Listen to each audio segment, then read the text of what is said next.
लोग beta integration discuss करने वाले हैं और वेरिएंस डिस्कस करने वाले हैं।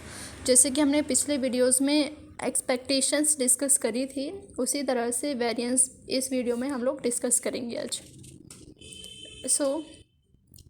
फर्स्ट है बीटा इंटीग्रेशन, हम लोग डिस्कस कर लेते हैं, उसके बाद वेरिएंस पर आते हैं। बीटा इंटीग्रेशन, जैसे कि हम लोगों ने गामा फंक्शन पढ़ा था, अगर आपको याद हो, उसी तरह से एक बीटा इंटीग्रेशन होता है कि अगर आपका इंटीग्रेशन इस फॉर्म में बनता है तब हम उसको इस तरह से लिख सकते हैं, यानी कि ए गामा बी गामा और whole divided by A B gamma, ठीक है, ए प्लस बी गामा। ये इसका रिजल्ट आ जाएगा। इसका एक एग्जांपल देख लेते हैं। लेट्स सपोज कि ये आपको एक इंटीग्रेशन गिवन है, 0 to 1 लिमिट है x³ 1 - x⁻15। जब हम इसको सॉल्व करेंगे, यानी कि अगर हम इसको बीटा इंटीग्रेशन के थ्रू सॉल्व करते हैं तो हमारा आंसर 1 ही स्टेप में हो जाना है। सबसे पहले तो हमें इस इंटीग्रेशन को एक बीटा इंटीग्रेशन की फॉर्म में लिखना है।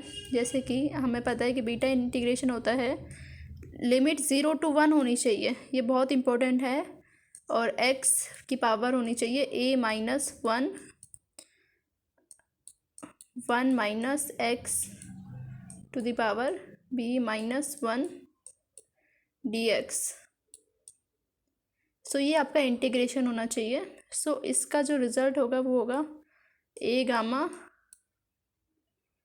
इंटू में b gamma divided by whole gamma a plus b, ठीक है, ये आपका रिज़ल्ट होगा। अब आप बोलोगे कि ये इंटीग्रेशन इस फॉर्म में नहीं है, तो हम क्या करेंगे, इस इंटीग्रेशन को इसी फॉर्म में कन्वर्ट कर लेंगे। यानी कि हम क्या कर सकते हैं, 3 को हम किस तरह से लिख सकते हैं, 3 को हम लिख सकते हैं 4 - 1, ठीक है, और इसी तरह से 15 को हम क्या लिख सकते हैं, 16 - 1, ठीक है। तो 4 यहाँ पर क्या हो गया, a हो गया ना, 4 यहाँ पर क्या शो हो रहा है, 4 यहाँ पर क्या हो गया, a हो गया, और 16 यहाँ पर क्या हो गया, b हो गया। तो ये हो जाएगा 4 गामा इंटू में 16 gamma divided by whole gamma 4 plus 16 gamma, ठीक है। तो जब आप इसको सॉल्व करेंगे, कि हमें पता है कि गामा को अगर हम फैक्टोरियल फॉर्म में लिखते हैं, यानी कि अगर जैसे गामा a है, उसको हम किस तरह से लिख सकते हैं, गामा a को लिख सकते हैं a - 1 फैक्टोरियल, ठीक है, ठीक है, ये पढ़ा हुआ है ना हम लोगों ने। ये आ जाएगा आपका 3 फैक्टोरियल इंटू में 15 फैक्टोरियल डिवाइडेड बाय 19 फैक्टोरियल, ठीक है। तो फैक्टोरियल में आपका आंसर आ गया। अब आप इसको इजीली सॉल्व कर पाएंगे, ठीक है। सेकंड हम बात करते हैं वेरिएंसेस की। वेरिएंसेस को हम लोग एक स्प्रेड बोल सकते हैं, यानी कि डेटा एक किस फॉर्म में फैला हुआ है। जैसे कि अगर कोई डेटा है तो हम वेरिएंस किस तरह से बता सकते हैं, अगर इस तरह से है यानी कि वो ज़्यादा फैला हुआ है, इस तरह से है तो कम फैला हुआ है, तो उसकी ये जो वेरिएंस है इसको हम वेरिएंस बोलते हैं ना, कि डेटा किस फॉर्म में फैला हुआ है आपका, यानी कि कितना फैला हुआ है, ठीक है, वो आपका वेरिएंस होता है। जो वेरिएंस का फॉर्मूला होता है,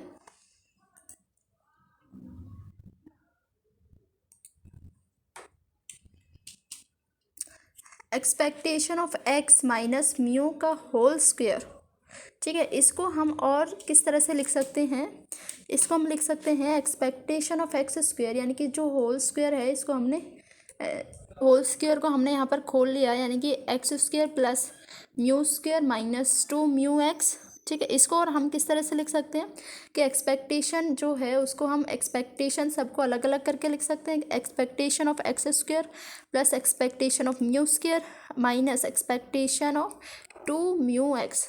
इसको हम और किस तरह से लिख सकते हैं, इसको लिख सकते हैं कि expectation of x² as it is plus यहाँ पर म्यू जो है आपका कांस्टेंट का रोल प्ले करेगा, क्योंकि हम यहाँ पर वेरिएंस ऑफ x निकाल रहे हैं, तो हम एक जो x जो वेरिएबल है उसको हम वेरिएबल मानेंगे और म्यू को हम कांस्टेंट रखेंगे।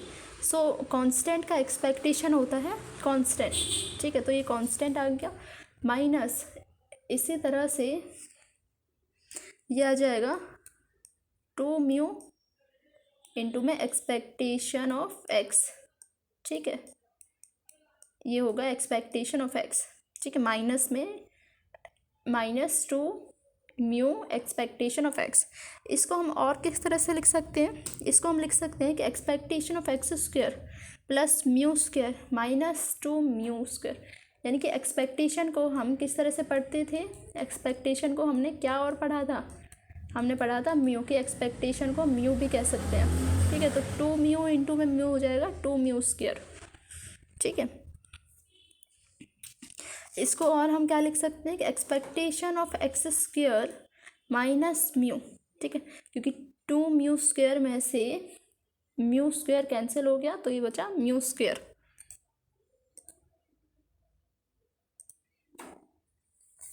सो जो आपका रिजल्ट निकल के आएगा वो होगा variance of X is equals to expectation of X square minus expectation of X का होल स्क्वायर। हमने अभी पढ़ा था कि एक्सपेक्टेशन ऑफ एक्स को हम क्या लिख सकते हैं, म्यू लिख सकते हैं, ठीक है, वहीं अगर एक्सपेक्टेशन ऑफ एक्स स्क्वायर की बात करें तो वो म्यू स्क्वायर लिख सकते हैं, ठीक है, तो वो एज इट इज़ यहाँ पर लिखा हुआ है। सो ये आपका फाइनल रिजल्ट है।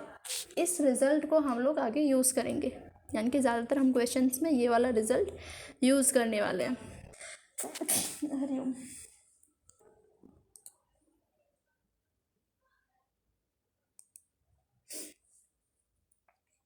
जो इसका फर्स्ट फॉर्मूला है इसको हम यूज़ नहीं करेंगे, हम जो रिज़ल्ट निकल के आया है इसको हम यूज़ करेंगे, ठीक है।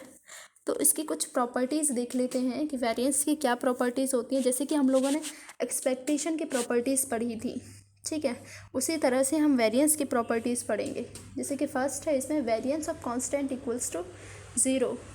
ये 0 इसलिए होता है क्योंकि जब हम वेरिएंस में बात करते हैं, वेरिएंस का मतलब होता है कि स्प्रेड में हम बात कर रहे हैं, यानी कि डेटा कितना फैला हुआ है, तो उसमें अगर हम कांस्टेंट की बात करें तो कांस्टेंट की कोई वैल्यू नहीं होती है, ठीक है, यानी कि कांस्टेंट वेरी नहीं करता है, ठीक है, वेरी क्या करता है,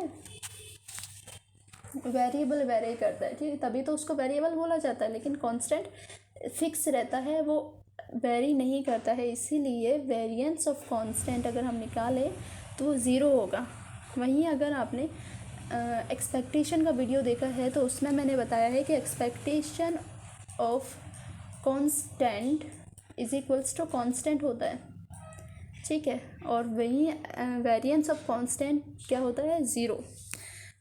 ऐसे ही वेरिएंस ऑफ ए एक्स क्या हो जाएगा, ए बाहर आ जाएगा, सो ये हो जाएगा ए स्क्वायर वेरिएंस ऑफ एक्स, ठीक है। सेम इसी तरह से प्रॉपर्टी हमने एक्सपेक्टेशन में देखी थी। So variance of X greater than equals to 0, ठीक है, यानी कि पॉजिटिव वैल्यूज़ जो वेरिएंस होता है वो पॉजिटिव होता है। सो इसकी थर्ड प्रॉपर्टी है variance of x, variance of x always greater than 0, ठीक है। सो इसका एक एग्जांपल देख लेते हैं छोटा सा। ये आपको एक क्वेश्चन गिवन है, अब आप पहले मेरे को इसमें ये बताइए कि ये आपका डिस्क्रीट केस है या फिर कंटिन्यूस केस है। ये आपका कंटिन्यूस केस है क्योंकि यहाँ पर आपको लिमिट गिवन है, यानी कि इंटरवल आपको यहाँ पर गिवन है, ठीक है। यहाँ पर हमें वेरिएंस फाइंड आउट करना है, तो वेरिएंस का फॉर्मूला क्या होता है, expectation of X square minus expectation of X का होल स्क्वायर, ठीक है। यहाँ पहले expectation of x find out करेंगे, उसके बाद expectation of X square find out करेंगे, तब हम variance of x find out करेंगे, ठीक है। सो एक्सपेक्टेशन ऑफ एक्स का फॉर्मूला होता है कि इंटीग्रेशन एक्स इंटू में F of x D x, ठीक है। इंटीग्रेशन साइन क्यों यूज़ किया, क्योंकि हम यहाँ पर कंटिन्यूस की बात कर रहे हैं, वहीं अगर हम डिस्क्रीट की बात करते तो समेशन यूज़ करते, ठीक है। सो यहाँ हमने x इंटू में एफ ऑफ एक्स, यानी कि ये आपका एफ ऑफ एक्स गिवन है और 1/2 बाहर आ गया, इंटीग्रेशन -1 to 1 लिमिट है, ठीक है। ये आपका फर्स्ट स्टेप हुआ। सेकंड स्टेप में इस x की हम मल्टीप्लाई कर देंगे होल फंक्शन में,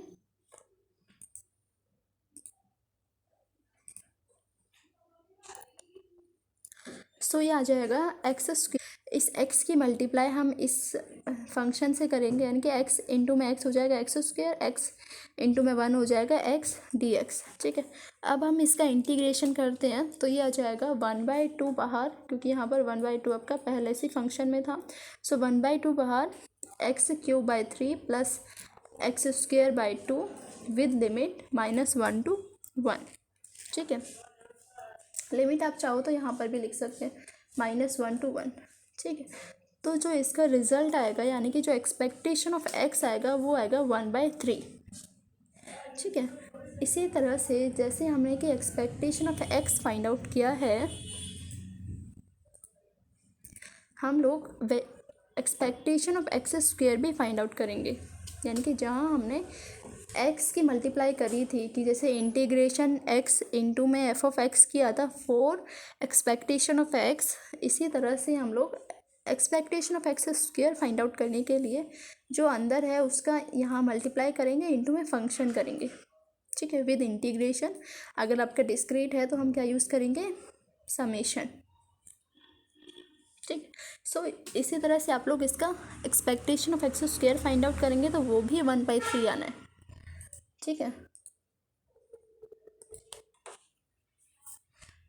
सो अब हम वेरिएंस फाइंड आउट कर लेते हैं, क्योंकि हमारे पास एक्सपेक्टेशन ऑफ एक्स स्क्वायर भी है, एक्सपेक्टेशन ऑफ एक्स भी है, तो हम इजीली अब वेरिएंस ऑफ एक्स भी फाइंड आउट कर लेंगे। तो वेरिएंस ऑफ एक्स आ जाएगा 2/9। करेक्ट।